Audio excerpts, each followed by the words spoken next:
To replace the DisplayPort module if installed on the motherboard, first remove the access panel and the system fan. Detach the two Phillips No. 1 screws securing the module to the motherboard.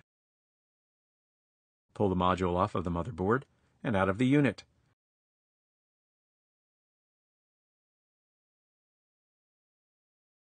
There is a connector on the DisplayPort module that fits into a connector on the motherboard.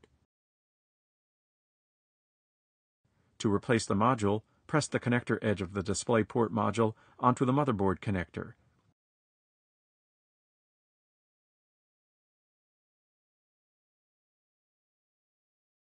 Secure the DisplayPort module to the motherboard with its two Phillips No. 1 screws.